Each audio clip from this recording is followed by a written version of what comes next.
do you avoid some words in English because you're unsure of the pronunciation? Or perhaps it's similar to another word and you don't want to use the wrong one? In English, we have some word pairs that share similar roots or similar sounds. Making a mistake with one of those words is frustrating and annoying. In this Confident English lesson today, you're going to learn how to differentiate 9 commonly confused words and word pairs in English. You'll get clarity on the meaning and pronunciation of each one so you can use these words with accuracy and confidence in your English conversations.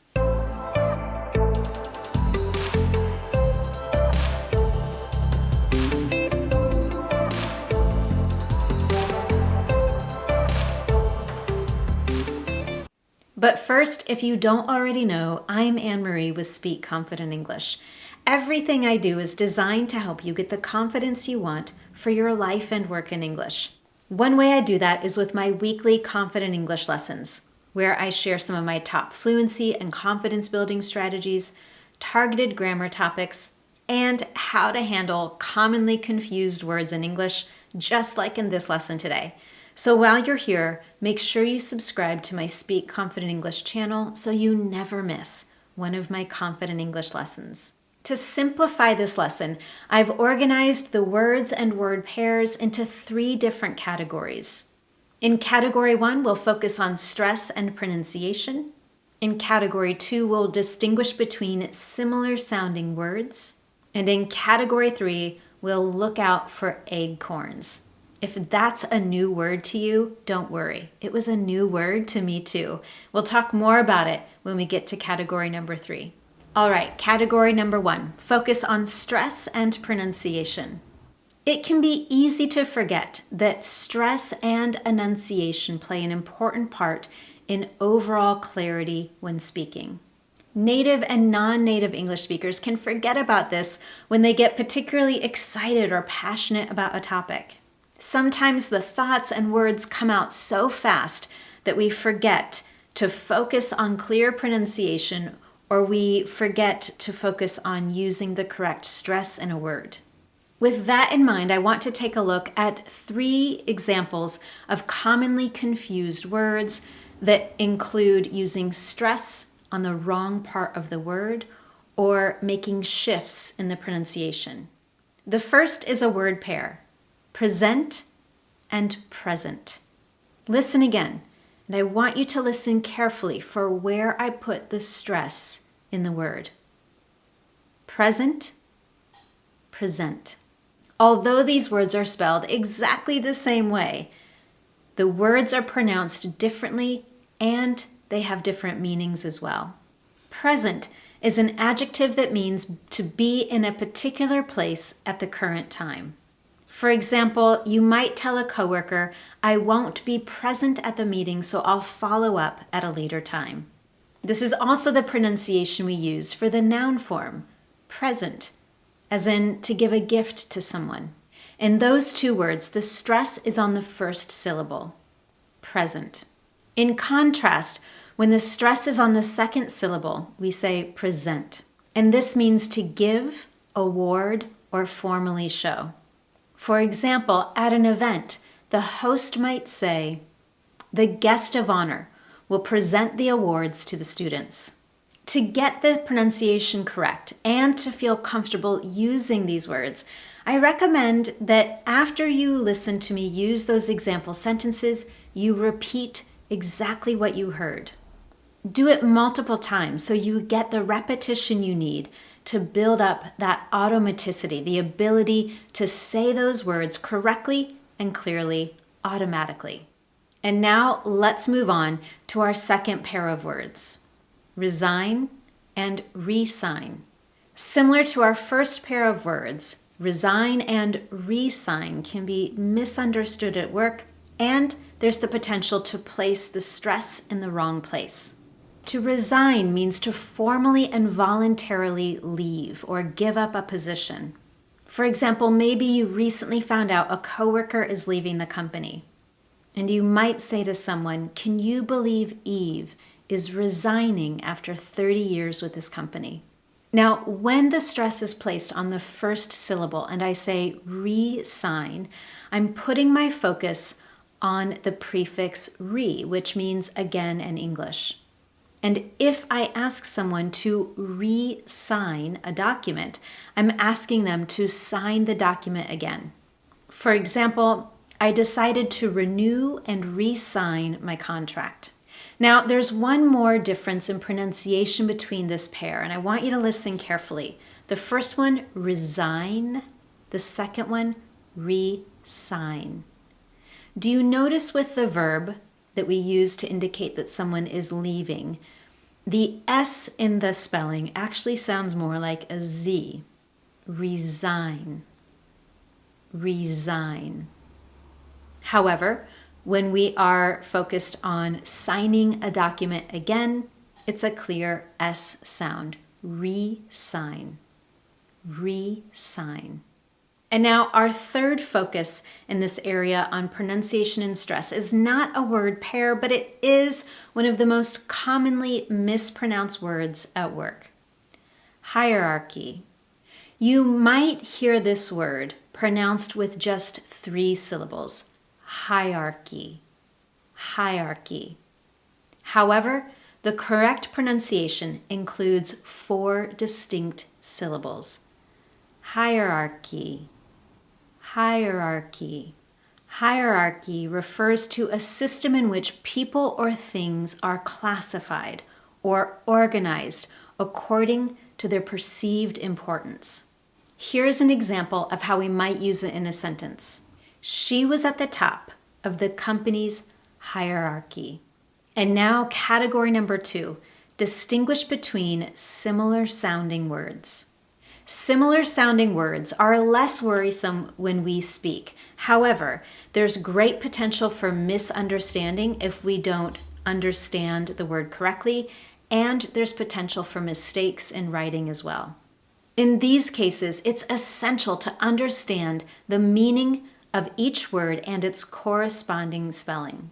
This allows you to understand a word when it's used in context and to choose the right word when you're writing it. Let's take a look at 2 commonly confused word pairs. The first, illicit and illicit. These 2 words are homophones. What that means is they are words pronounced in the same way, but they have different meanings. To elicit with an E means to draw something out. For example, to get information or to get a reaction from someone. For example, if a client has been unresponsive to your emails, you might tell a team member, I haven't been able to elicit a response from them yet. However, illicit with an IL is an adjective. It describes something or someone that is illegal or disapproved by society. For example, while you're watching the news, you might hear, there is an increased number of illicit trades in stolen vehicles. So when you're listening to a conversation, or if you're preparing to write something, how can you easily remember which spelling to use for each word? One helpful tip is to make an association between illicit and illegal. Both start with IL. And if you're listening to a conversation where you hear a sentence that suggests that something is illegal, then they're using the word illicit with IL. And now our second word pair is insure and insure. Depending on where you live, there may be a slight distinction in the pronunciation of these words, particularly with stronger enunciation of the I in insure.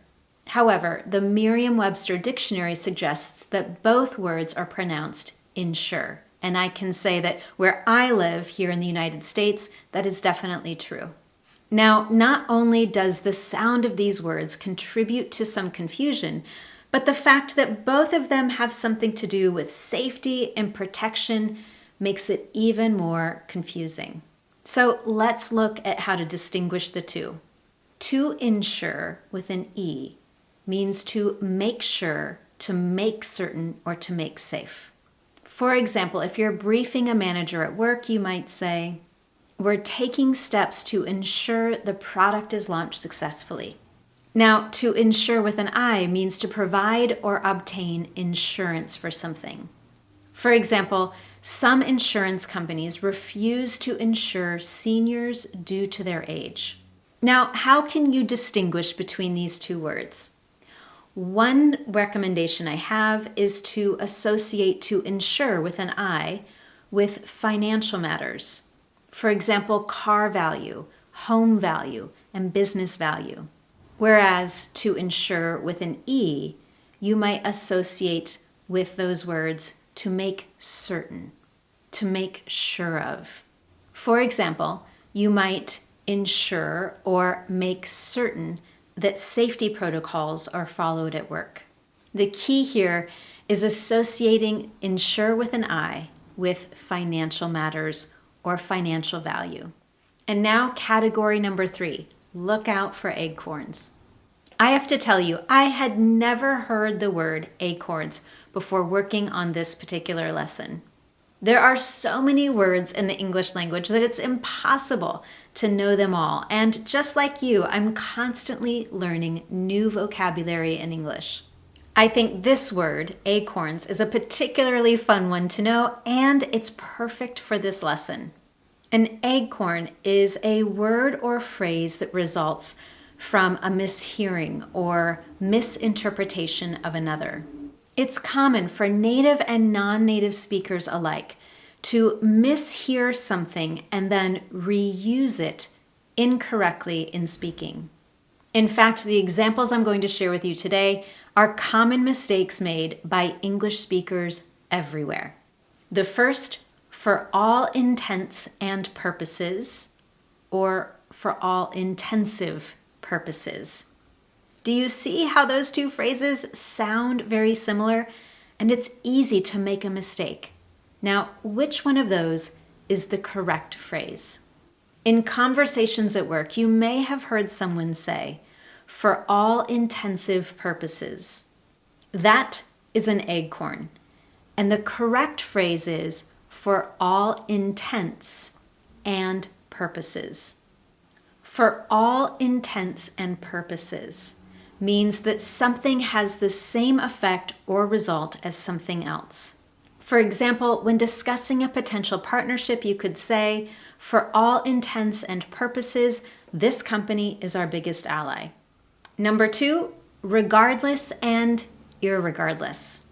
Although irregardless is widely heard and used in spoken English, it's a non-standard word, and its meaning is no different than regardless. In other words, it's also an acorn, and the appropriate word choice is regardless. For example, in a conversation at work, you might say, we must make these changes regardless of the cost. Acorn number 3 is one in the same or one and the same. Which one of those is correct?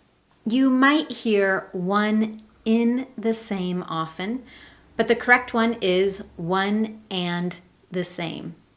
I'll explain why in a moment, but first let's talk about what it means when someone says one and the same. This is used to say that 2 or more things or 2 or more people are the same. Now, why is it so easy to mishear this phrase? It's the combination of those words, and the. In this combination, the D sound at the end of and comes after an N sound, and it's immediately followed by a consonant.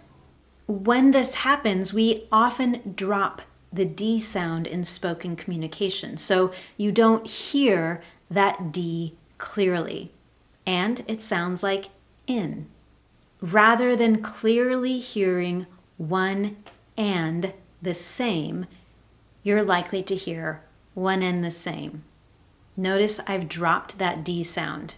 If you want to know more about common dropped T and D sounds in English, I have a full lesson on that topic, and I'll share a link to it just below this video.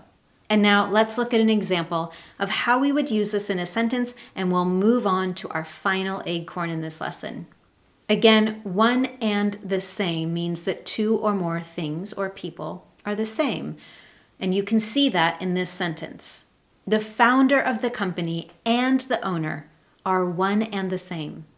The last commonly confused pair on this list today, and our final Eggcorn, is all and all or all in all.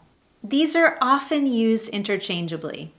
However, all and all is the Eggcorn. The correct one to use is all in all. The phrase all in all means everything has been taken into account or everything has been considered. For example, at the end of a team meeting, you might say, all in all, we should have this proposal ready by Friday. Now that you have clarity on these 9 commonly confused words, word pairs, and phrases, I have 2 quick questions for you. Number 1, are there any words or phrases from this lesson today that you commonly hear at work? And did you learn anything new? And question number 2, what other phrases or word pairs have you found confusing at work? I'd love to know what they are because they might just be the topic of a future lesson.